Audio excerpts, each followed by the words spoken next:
Geico presents sharing versus oversharing. Yesterday, Cliff Sora shared a top 10 list of hot fusion restaurants, a vegan gluten-free mashup recipe, and a podcast featuring organic food trends. Oh, TMI, too much internet information. That's oversharing. Cliff, Geico has something worth sharing with your friends. Like how on Geico.com you could save hundreds on your car insurance, update your policy, and report a claim. Gluten-free info that's easy to swallow. Geico, 15 minutes could save you 15% or more on car insurance. Blog Talk Radio. Clap your hands for Angela.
Welcome to Show Talk with Angela Butler, and I am the host, Angela Butler.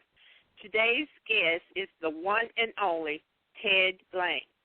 Many of you are familiar with Ted Lane's character as Isaac Washington on The Love Boat, the bartender. Hello, Ted, and welcome to the show. Thank you, Angela. How are you today? Okay. All right. I'm doing fine. Good. All right. Ted, you have had a career as an actor, director, and playwright. And also I wanted to ask this. Do you even know that you have 581 most voted titles on IMDb.com? No, what is that? 581 what? 581 most voted titles on InternetMovieDatabase.com. No. I had no idea. Yes. Okay. Well, I just thought I'd tell you. And for those of you that do not know about IMDb.com, the initials stand for Internet Movie Data Site. And it's a website. The website is mainly for actors to place their biographies and credits, but it also tracks them and rates them. Wow, that's amazing. That's pretty good. I'm very happy about that. I knew before you. Okay. Yeah. You are best known for your role as Isaac Washington on The Love Boat, like I was introducing you earlier, and also That's My Mama. And, of course, Last of the Romantics. Yeah. That's very good. You did your homework, young lady. Thank you very much. You're welcome. How do you acquire the role of Isaac Washington on the hit sitcom, The Love Boat? Well, you know what happened, Angela? Here's what happened. I was doing a series for ABC TV which didn't go very well. It was called Mr. T and Tina. And the network, this was after That's My Mama and before Love Boat. So the network knew my work on That's My Mama. Then I did Mr. T and Tina, and they liked my work on that. So when Love Boat came around, the network suggested me to the producers, Doug Kramer and Aaron Spelling, and so I went in and I met with them. I had an interview with them, and they just signed me on. Oh, okay. Yeah, it was real simple, but they knew about me comedically because I'd done these other shows for them, so there wasn't really a debate about if I knew how to be funny or not. It was just whether or not they wanted to add me to the show because they were looking at a bunch of other actors. But I never had to audition. I just went in, had a conversation with the executive producer, and the next thing I know, they put me on the show. Oh, okay. Yeah. Were you a little surprised that the sitcom was on 10 years, or did it surprise you? At first, I was surprised that it was on the first year, but it was such a big, big hit that we knew it was going to last a long time. And the good news is that we, the actors, all liked each other, and we, the actors, all thought each other was very funny.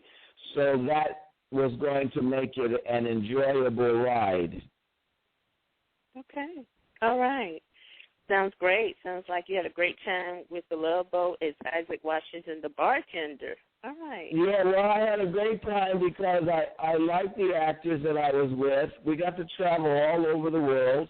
I made a pretty good salary, and I got to become famous. So I was a happy camper. I can believe that. You're one of those people who get the privilege of getting paid for the type of career that you actually want to be in. Exactly right, yeah. That's a blessing. Yes, it is. Did you direct or write any episodes of The Love Boat? Yeah, I did. I directed a number of episodes, and I also wrote a couple of episodes. My favorite one that I wrote, I had a writing partner named Jean Ford, and she and I wrote an episode with the Pointer Sisters, and that's one of my favorite episodes because I went to high school with one of the Pointer Sisters. We're all from Oakland, and I went to high school with Anita Pointer. We used to do plays together in high school, and then here I was years later on television, and I got to write an episode in which we could act together again. That was a lot of fun. That sounds great. Everything sounds great. I used to love The Love Boat, to watch it every time it came on. Me and my mother and brothers and sisters. Yes. Yeah, thank you. So, Ted, you're welcome. So, Ted, how many plays have you written so far? I've written 23 plays, and we're getting ready to do one of my plays in a couple of weeks in Richmond, Virginia. It's called Lady Patriot, and we're going to be at the University of Richmond at the Maudlin Center, and we open May 23rd, 2014, and we'll be there for the Memorial Day weekend. So that's on its way to happening very shortly. Okay. All right. So you have a new play coming up. Yeah, and it's a fun play. It's an interesting play. It's about Mary Bowser, who was the first Mary Bowser was an American spy for the Union Army, and she worked in Jefferson Davis's house. Jefferson Davis was the president of the Confederacy, and Mary Bowser was a spy that got information out of the house and into the Union Army's hands. So it's a fascinating character, all based on a true story. Oh, okay. It's based on a true story. Okay. Yeah.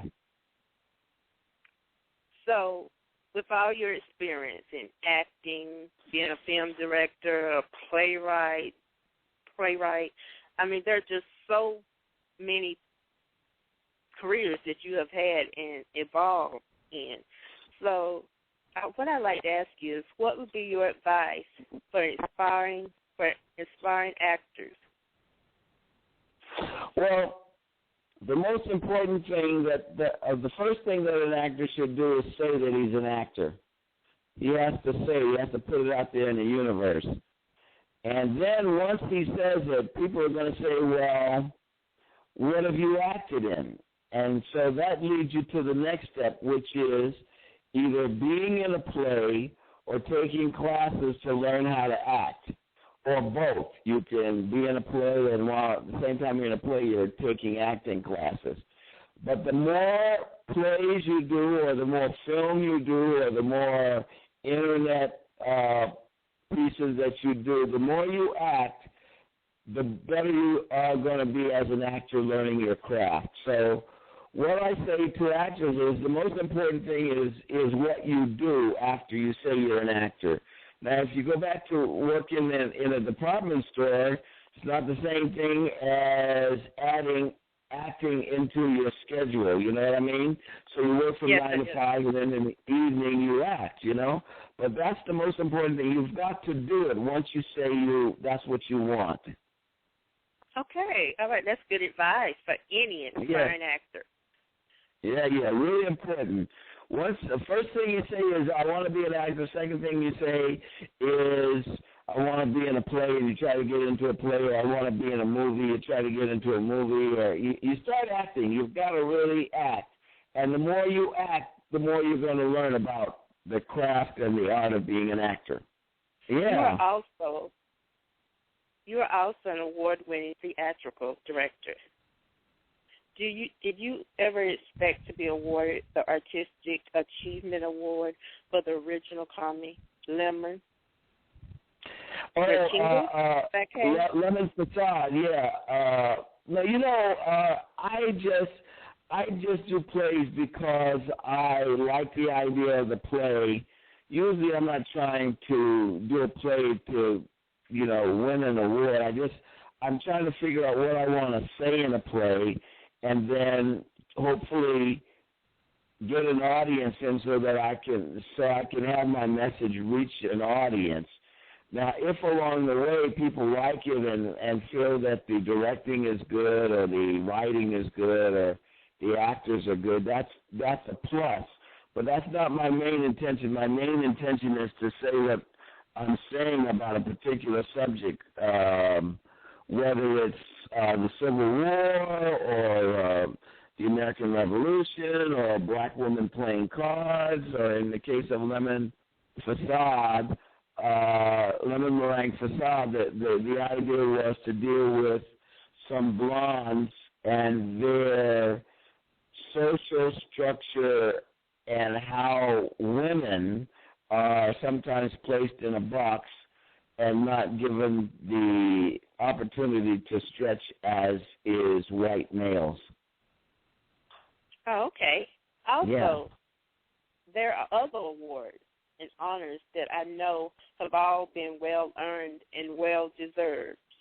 And I know it's probably great for you to know that you're being awarded for your talent. Well, thank you. Yeah, you know, it's kind of like ice cream on the apple pie. You know, I'm really more interested in the apple pie. But if you put a little ice cream on it, I'm not going to turn it down. You know what I mean? So, yeah, I do it not just to hopefully get an award, but I do it so that people see what we're talking about. It makes people think, or it makes people laugh, and it entertains. That's the idea for me, the main idea. That's how I ended up writing 23 plays, is a new idea would pop into my brain, and then I would want to see the story through and then figure out a way to get the story out so that people could see it, an audience could see it. Okay. All right. There are also other awards and honors that I've read and saw and studied that have been awarded to you. And there is one in particular you were awarded, the Drama Lounge Award for Outstanding Directing of the Visit. Oh, yeah, they turned that one into a movie. I did that for a guy named Cosman Russell, and what happened on that one is this guy, he wrote this play called The Visit, and he wanted me to direct it, but I had a lot of things on my plate at the time. So this guy, every time I would go somewhere, this guy would show up with his play, and he'd say, hey, man, I want you to direct my play. And I would go, well, you know, I'm kind of busy right now. I got this other thing that I'm doing. And then finally showed up one day after about a year, and I wasn't busy. So he gave me the play. I read the play, and so he and I decided to work together. And out of that, the play achieved some awards. So, yeah, I was happy about that he could be acknowledged for his writing, and then the performers and the people involved in the play also got acknowledged for their work. It was a good experience. Okay. Yes, I can only imagine. sounds like you give people opportunity, too. In acting. Well, you want to do things that interest you, and this guy had a play that when I finally read it, it interested me. So you want to lay down what the ground rules are for working together, and if someone agrees with that, then it's cool. Then you're off and running, and you're working and putting your creative energies together to make something happen, and that's what Cosman, Russell, and I did. Okay. And then someone came in, saw the play. Someone came in, saw the play, liked it, and they turned it into a movie. Oh, okay.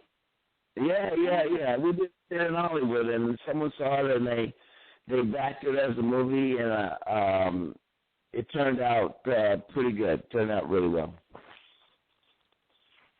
Okay. Let's talk about Driving Miss Daisy.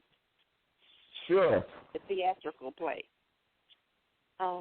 Sure. Did you direct? Did you also? Well, the first time around, I didn't direct it. I worked with a guy named Charles Nelson Riley. Charles Nelson Riley is a wonderful actor and a director, and I worked with an actress named Rosemary Prinz and a young actor named Fred Sanders.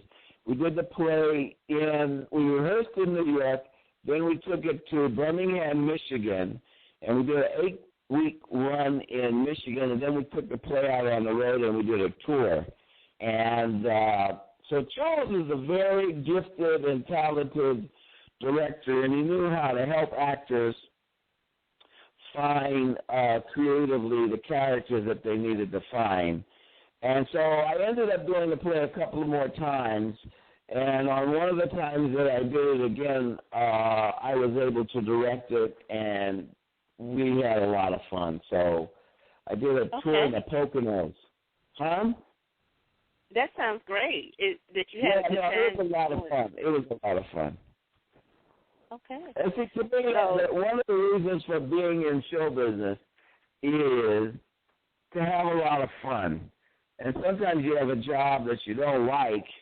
It's no fun. You're just making money.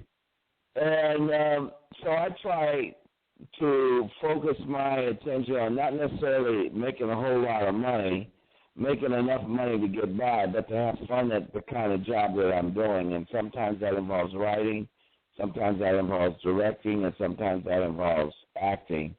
But when I wake up in the morning, if I'm going to an acting job and I know I'm going to make some money, well, that's good for me. And, it makes me feel better because I've been able to have a career getting up in the morning and going to a job that I want to go to as opposed to going to a job that I have to go to make the rent. Yes, I understand it. That's what I was just saying earlier. Sometimes my fortunes are I'm living in a studio apartment, but I'm happy. And sometimes my fortunes are I have a nice big house, and depending on the kind of money that I make. But, I've been on both ends of the scale more than once. I've been in a studio apartment more than once, and I've been in a big house more than once. So, the thing about being in show business is there are a lot of ups and downs, and the trick is learning how to survive when it's down. That's right. That you are perfectly right. That is completely correct. So, thank you. Ted Lane, I'm going to go to break, give you a time to get you a drink of water or whatever you need to do. Mm-hmm. Okay. And then, listeners, you're listening to Ted Lane, actor, best known for The Love Boat, That's My Mama, and other films. So we're going to break. I've got to pay some bills, and then we're going to come back. A special event can be very challenging and stressful at times. Our staff of professionals organizes your event down to every last detail, no matter what size. Our creativity and attention to detail turns your ordinary parties into an extraordinary event. And Decline provides world-class service. We coordinate quality events. We can provide travel arrangements, accommodations, event sites, caterers, chorus, photographers, transportation, hairstylists and makeup artists, daily itineraries, and pre-event information such as detailed maps, save-the-date cards, and invitations. Being a custom event planner means that we cater to you. It is our job to find the best possible way to present your event. We have been referred to as dream weavers.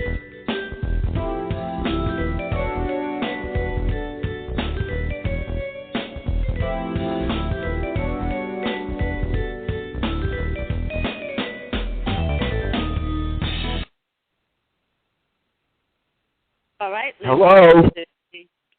Hello. All right. Yes, I'm here. All right, listeners. You're listening to Show Talk. I lost you. Oh, okay. All right. You're back, though. I'm back. Okay. All right. All right, listeners. You're listening to Show Talk with Angela Butler. The guest today is Ted Lane, the actor, theater director, and among many things. He definitely wears many hats. Now, another announcement I'd like to make, a commercial I'd like to talk about, is the Wright Foundation. The Wright Foundation is a local charity providing emergency assistance to families in crisis. They are providing a hand up, not hand out, to help families who are responding to a crisis, homeless, or at risk of homelessness, quickly regain self-sustainability. If you wish to make a difference in this community and save a family from homelessness, support the Wright Foundation and their faith partners by visiting the website for ways you can help and make a donation today at www.the, and Wright is spelled WRIGHT, foundation.com. Again, that's www.therightfoundation.com. Also, listeners would like to talk about domestic violence. Aim for Youth and Dinner for Daughters. This group of women go out and help young girls, grown women, older women who are victims of domestic violence. They're also having in July a dinner for divers.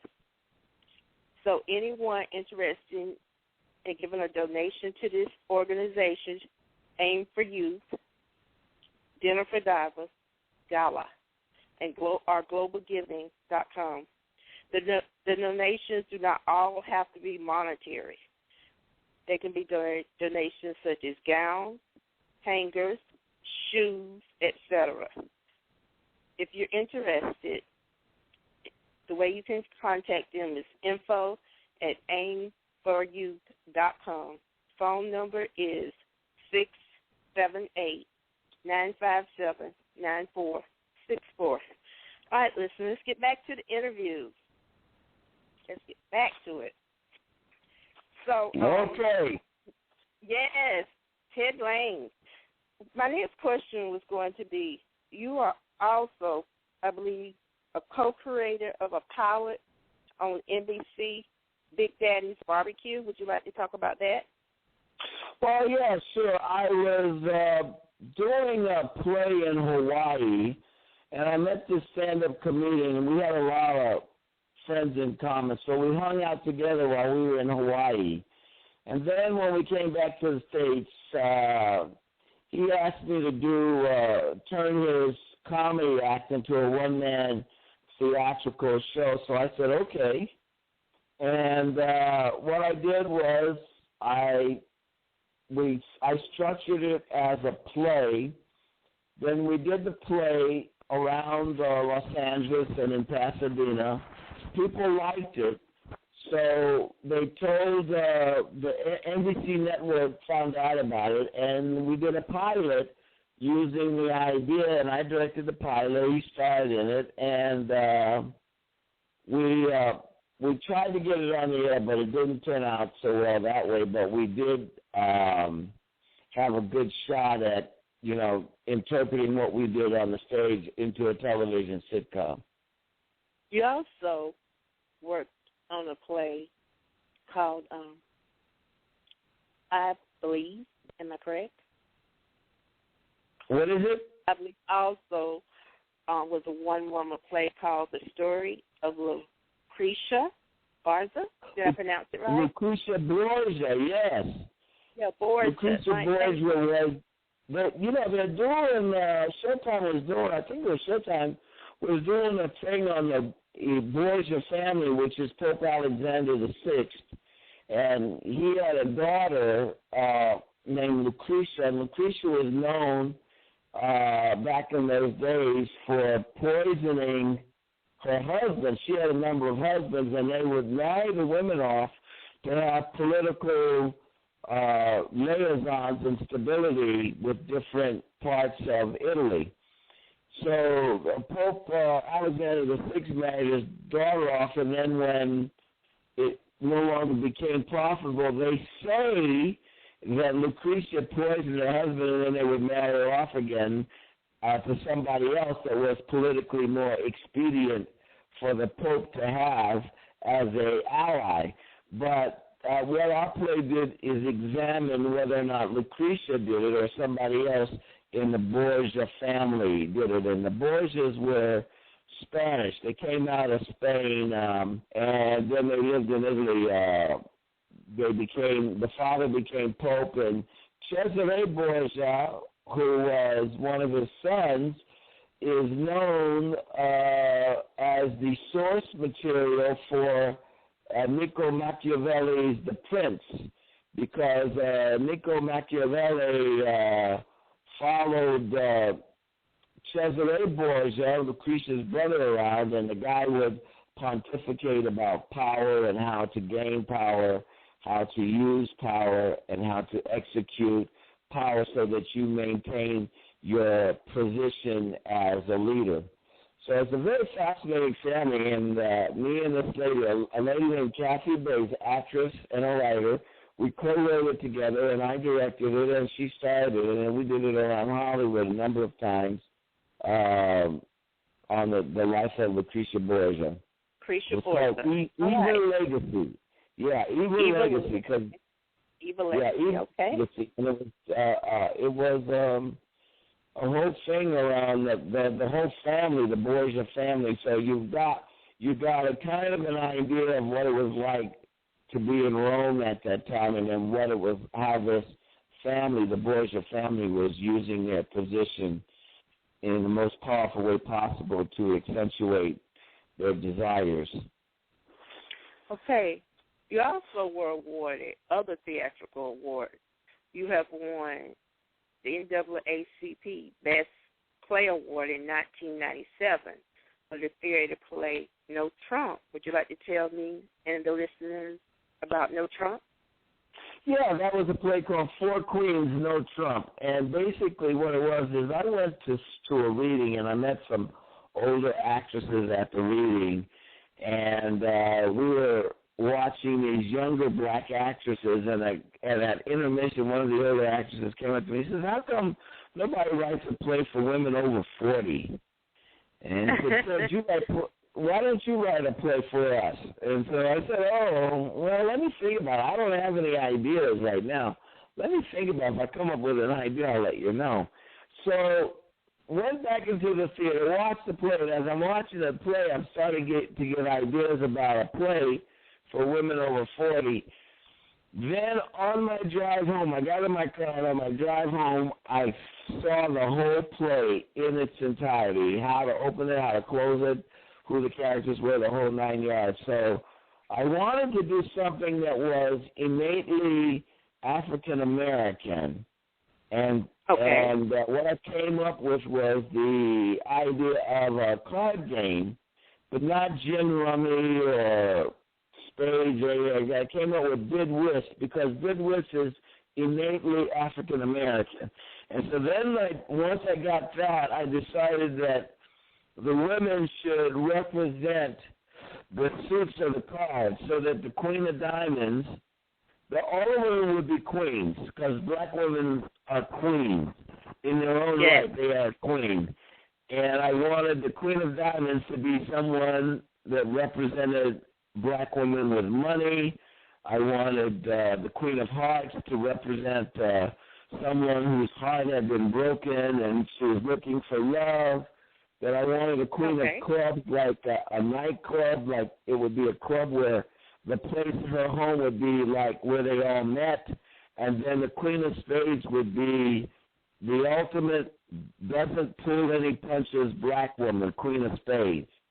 And so that's what I did. I based the play around those 4 ideas, and when I wrote it, I called back the actresses and told them I had a play for them.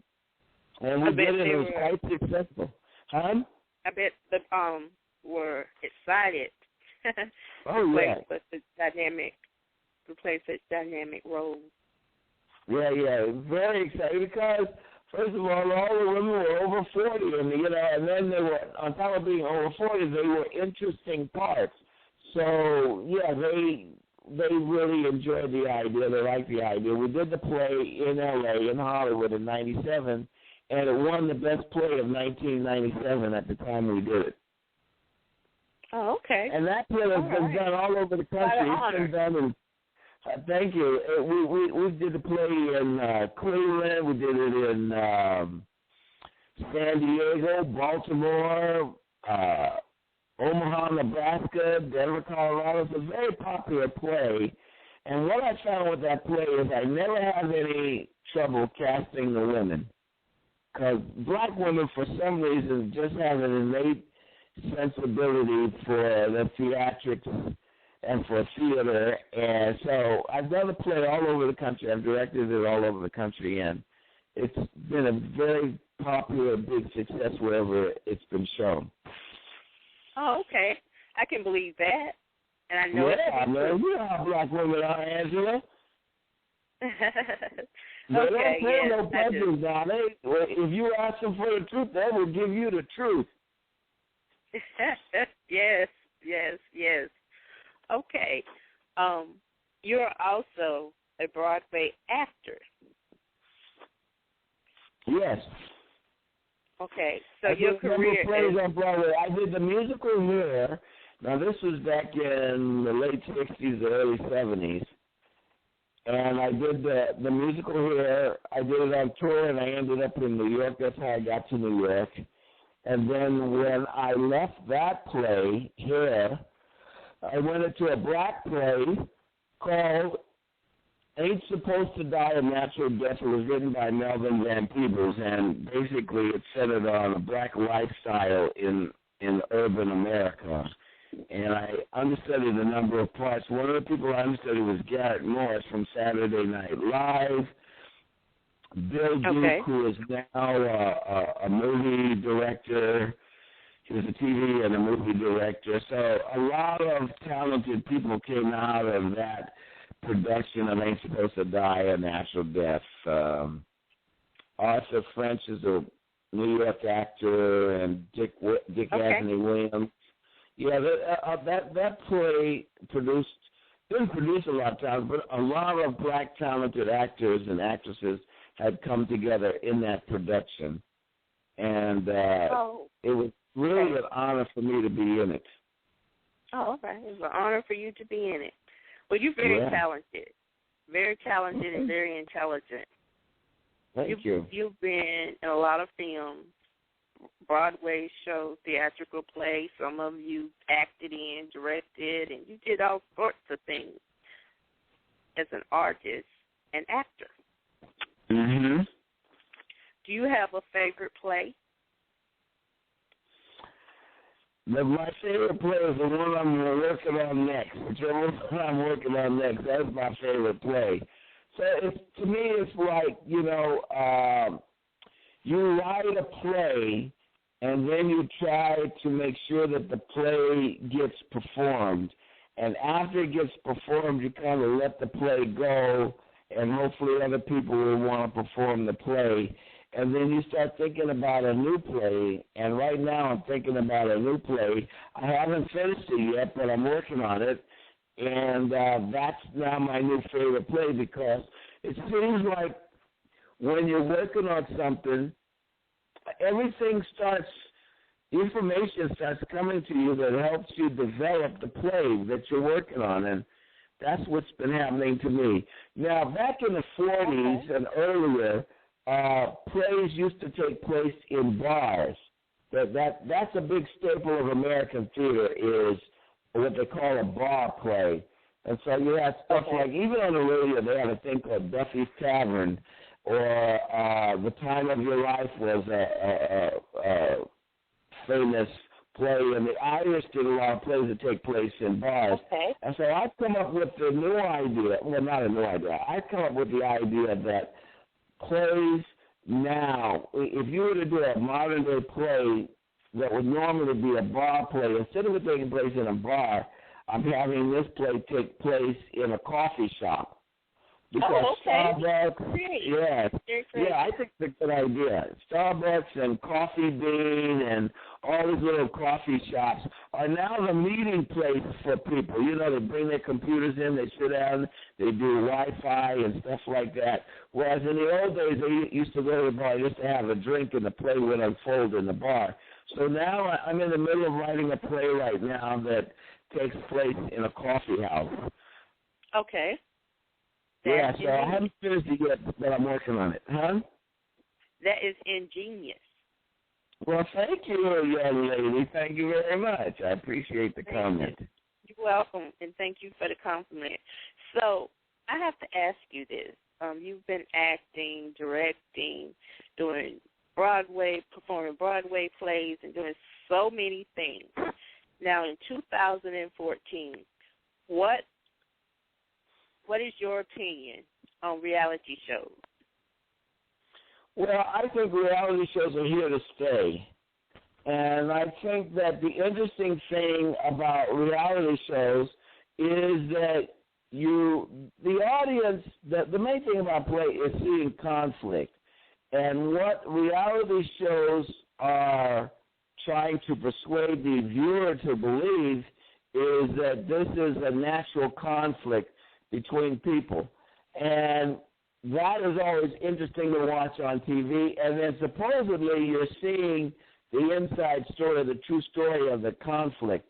I don't think reality shows are going to go away. I think they're going to be just as much a part of the entertainment cycle as anything else. It's like when I was doing the musical Hair, everybody thought that nudity on stage was a flash in the pan, that it was going to go away. Well, it didn't go away, but what happens is first they do it too much, and then finally they settle on a kind of a thing in which it becomes a part of the storytelling process.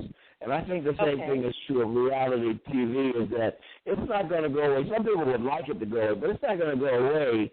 But I believe you are right about... Huh? I believe you are right about the reality shows not going away. They said the same thing back in the 80s about rap music, which is now called hip-hop. Yeah, exactly. Yeah, people wanted that to go away, but it didn't go away. What happens is it becomes a part of the lexicon of our society. It becomes a part of what we are dealing with. You know what I mean? So, yeah, yes, I do know they're not going to wipe it out entirely. It's going to find its own niche and be a part of society as we move along. But you're going to find other things that are going to become more entertaining, particularly with the Internet now. Things are going on the Internet so quickly and easily now that that's the new deal. What is the Internet going to produce that has entertainment value? And that's where we're moving towards. Okay. Listeners, you're that's listening why, I mean, you and I, we're talking, you know what I mean? That's the Internet. Yes, this is the Internet. Yes, it is. Yeah, this show is an Internet-based show. Yeah. So, I mean, that's not uncommon. That's what we're doing here. We're exploring avenues of entertainment, and one of them is reality TV, one of them is scripted network TV, another one is cable TV, and another one is the Internet. So, yes. All right, listeners, you listen to Show Talk with Angela Butler.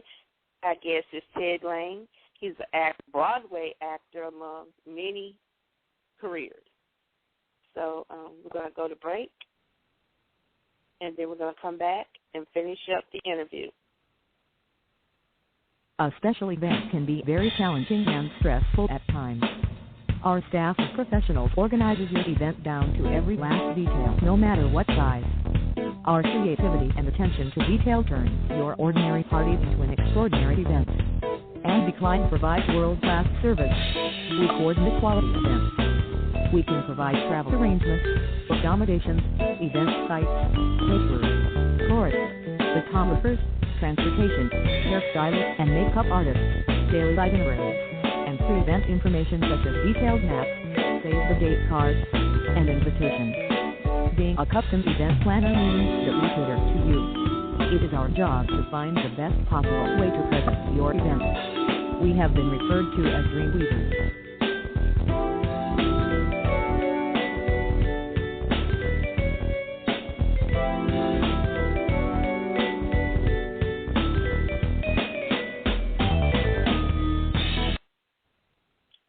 All right, listeners. Ted Lane is on Show Talk with Angela Butler. We just went to a commercial. Now I'm going to talk about the Wright Foundation. The Wright Foundation is a local charity providing emergency assistance to family in crisis. They are providing a hand up, not hands out, to help families who are responding to a crisis, homeless or of homelessness. These families quickly regain self-sustainability. This is what the Wright Foundation does. If you wish to make a difference in this community and save a family from homelessness, support the Wright Foundation and their faith partners by visiting the website for ways you can help and make a donation today. The website, again, is www.thewrightfoundation.com.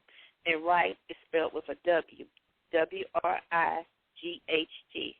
All right, listeners, you listen to an interview with Ted Lane, an actor, director, Broadway, among many, many other things. So, Ted. Yes. Can you hear me? So, yes, I can hear you. You were giving your opinion about reality shows. Well, what about films, the current films? Films, in your opinion, have they evolved to better or worse, in your opinion? Well, I mean, you've always got lousy films, and then you've always got a few films that are just spectacular, you know. And for those that aren't sure what films to go to that they want to find that are really good films, the Academy of Motion Picture Arts and Sciences nominate films they feel are worthy for the public to see. But you're always going to have lousy films. There's plenty of lousy films. The trick is finding films that are of a higher quality and films that you might like to see. And so that's why we have the Academy Awards. Okay. All right, the Academy Awards. All right. Have you ever received the Academy Award? No, I have not received the Academy Award. I'm still waiting on that one. You should receive one. I was looking at your Internet Movie Database bio. I really researched you, and it said there's hardly anything that you haven't appeared on, is either a guest, an actor, directed, or just so many things. As I was saying, on the Internet Movie Database, the most voted for titles of films and things that you have been in was 581. So that's a lot of work. But it's a good thing you enjoy it. It's a very good thing. So let's talk about your play London Bridge and its 3 keys. It's a pre-production, am I correct? Yeah, well, we're still waiting on that one to happen. That one's going to use Paris Jackson, Michael Jackson's daughter, but pretty soon she's getting ready to be too big for that, you know. We haven't filmed it yet. We're still waiting. They're going to use animation and live action to do that particular film, but they're still waiting on the financing to come through. We'll see what happens. Okay. All right. Yeah. So you know, the thing is with show business is you just try to keep your hands in as much as you can, and hopefully if you've got a couple of things going on, one of them will come through, and that's what London Bridge is. That's we're waiting for that one to come through. It hasn't come through yet, but we're very hopeful. Yeah. All right. So you were considering Michael Jackson's daughter. Okay. Yeah. Well, I'm not the director. I'm just one of the actors in that one. But the guy that's directing it and who wrote it, he's been in contact with the daughter, and they're trying to get it together. So we'll see what happens. Okay. All right. Well, let's see what happens. Okay. Yeah, that's what I say. Let's see what happens. Out of everything that you've achieved and accomplished in your career, what is your most memorable moment? Wow. You know what, Angela, I have a lot of memorable moments. I mean, I've been having a kind of a charmed life in a way, in that when I get up in the morning, I get to go to a job that I like, you know. So there are a number of things, like when I was doing That's My Mama, I had a great time doing that. And during that venture, I met a really beautiful actress named Tracy Reed. And she was gorgeous, and she was very nice to me. So I have a very wonderful memory of her and the things that we shared together. And at the same time, I was going to the American Film Institute. I was studying directing, and I was learning my craft. So I have great memories of being in school at the American Film Institute and learning the craft of being a filmmaker through visual art, as well as through the ability to communicate with a camera. So, you know, what happens is, as you go along in your life, I think you try to maximize the things that you like and minimize the things that you don't like, so that you stay away from certain areas. If you know you don't want to be around nasty people, you know what I mean? You try to ensure that you don't have to deal with that, but you deal with people that you like, and that's what I've been able to do for the most part. So I've got great memories all along the way up until this very moment, from the first time I wrote a play to my latest play, to some of the actors I've gotten to work with and things like that. From what you're saying, you don't have a favorite memorable I have moment. lots of favorites. I can't put one on top of the pyramid. I can only tell you that there are a lot of steps that go up to the top, and along each step, I've had some really, really great memories, you know? Okay, all right. Well, that's a blessed thing. So that means you don't have a lot of regrets. And again, that is very fortunate. There are two things a lot of people wish they had did with their lives: pursue their dreams, be able to get paid for a career that they love, and also not have many regrets, but have a whole lot of memorable moments. And you have those. So that's yeah. I have some wonderful memories. You know, I have wonderful memories with my first wife. Now we're divorced, and she's not exactly a big fan of mine, but I still have some wonderful memories of her when we were dating and the early part of our marriage.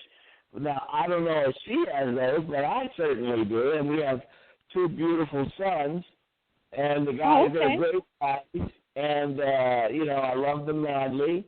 And so, you know, you could say, well, she was not the greatest in a lot of ways, but at least we have two kids. No, when I think that, all right, we had she and I had some wonderful times together. It just didn't work out later on, you know. And in the process of not working out, we produced two boys, and the boys grew up to be really responsible guys, and I really admire them and enjoy them. Yeah. So, you know, it's fascinating, this road you travel through life, you know, what you bring into your life and what you push away from your life as you try to live an honest life, you know, and that's what I'm trying to do, live an honest life. Yeah, it tells me telling the truth is always better. Yeah, it is. I think it is. And, you know, there might be some people.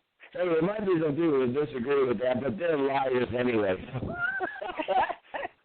Okay. All right. Yeah. Okay. So I have one or two more questions, and then we're going to wrap up the show, okay? Okay. So you said that you have been married, your first wife, so you have a second wife then? Yes, I'm married right now, yes. Oh, that is great. Okay. Well, that's wonderful. So you said you're... and again, we had some, when we were dating, we had a lot of fun, you know, and some great memories. So, and now we're married, and it's a very positive experience. So you were talking about your sons. Yeah. You were talking about how responsible they are. That leads to another question for me. What do you think about the young people today who are killing each other?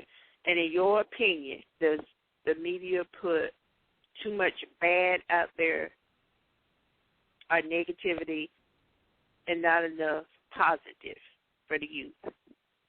Well, you know, I don't think it's just the media. I think that there is a certain corruption now going on in America, and it has to do with people exploiting other people, and out of that exploitation comes the denigration of character, comes the denigration of aspiring for honorable things. So when you have, say, like, do you know about Donald Sterling? Yes. And the owner of the Clippers? So when you have a character like that who's a billionaire whose attitudes are very, very negative, that has an effect on people. Yet instead, because he's a billionaire, people don't talk about the lives that he has ruined. They just deal with the people whose lives are ruined. So you have the negativity of maybe some of the property that he owns, that he's making money off of. The people that are living in those properties cannot deal with the guy that might be a slumlord. You know what I mean? So they're fighting among themselves. You know, the same thing is like with the banks. Because there's corruption in the banks, they did these terrible things to the average person. But the average person in the media does not get to examine what the bankers and the banks did to them, because the bankers are being supported by the media. So when the media talks about, you know, the people on the lower echelon of society who are killing each other and are doing all these terrible things to each other, they're ignoring the corruption and the criminal activity of those people that are higher up, because they're all connected to a part of society that forgives them. You know, none of the bankers went to jail. And they did things that were clearly against the law. In Wall Street, none of the people went to jail, and they did things that were clearly against the law. Yet still you have someone on the lower echelon who does not have $1 million, who may want to buy a joint, you know, and get caught with a joint in his pocket, and he does hard time, you know, and the guy that actually put the marijuana on the street and is getting his money washed through banks, those guys never get caught. Do you know what I mean? Yes, I understand. So I mean, we could address the issue of the media exploiting the degradation of lower class and lower middle class people, but we don't control the media. the guy with the dollar controls the media. So Time Warner and AOL and Chase Manhattan Bank that buys all this commercial time. The big business is what controls the media, and so therefore the media is fixated on the 99% instead of the upper 1%. So I'm not totally in line with what the media does because of the corruption of the few that run the system. Do you understand what I'm saying? Okay, I understand what you're saying. I understand completely. So it's not 100%. Those guys should be in jail. Huh? Those guys. Okay, you're talking about the bankers, the CEOs of the banks. I'm talking about bankers. I'm talking about Wall Street. I'm talking about the moneyed people of the world. People like Mitt Romney who makes money in this country and then doesn't have businesses, but he puts his money in foreign banks. So he doesn't have to be taxed. You and I, we got to put our money in the Bank of America. Bank of America ain't doing us any favors, you know? So that's what I'm talking about. I'm talking about how these guys work the system because they have a lot of money, and because you and I don't have a lot of money, we don't have the same things to benefit ourselves as the really, really wealthy do. Okay. So it's corruption, and I think what you're also saying, corruption with the people higher up, who are the 1%, and then there are the other people who are upper middle class and lower middle class who go to prison, and the what's considered the elite and rich do not go for crimes that are clearly, plainly, and that you're saying is corruption, and that is wrong. Yeah, I think so. I think it's wrong. I think it is too. It's thank you. Yeah. Okay, so is there anything else, Ted Lang, that you would like to share with the listeners? I would just like to share the fact that I think you're a lovely lady, you're a very patient lady, and you have a lot of tenacity, and I'm glad that we got to do this interview. I am glad we finally got to do this interview, too. I am so glad you came on the show. I'm so grateful that you came on and said what you did. Well, thank you, Angela. It was a pleasure to meet you voice to voice. Yeah. Yes, voice to voice. Yeah.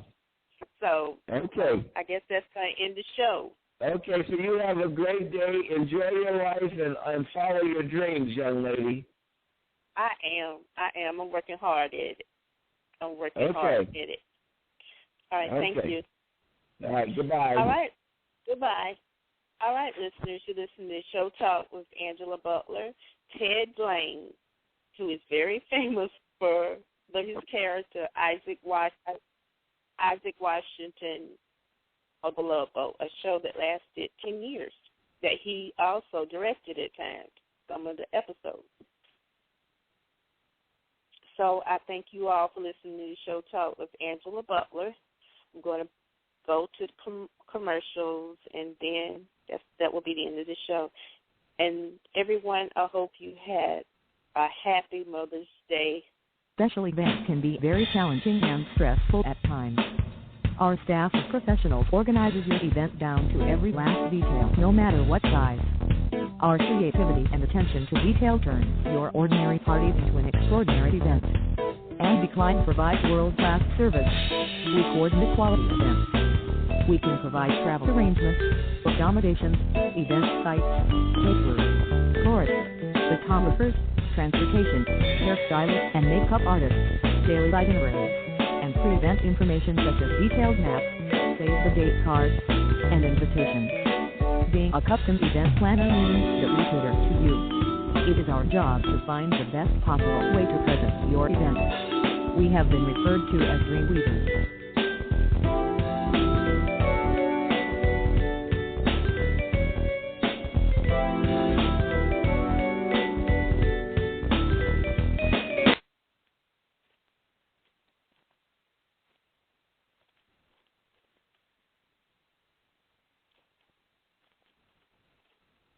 Geico presents sharing versus oversharing. Yesterday, Cliff Sora shared a top 10 list of hot fusion restaurants, a vegan gluten-free mashup recipe, and a podcast featuring organic food trends. Oh, TMI, too much internet information. That's oversharing. Cliff, Geico has something worth sharing with your friends. Like how on Geico.com you could save hundreds on your car insurance, update your policy, and report a claim. Gluten-free info that's easy to swallow. Geico, 15 minutes could save you 15% or more on car insurance.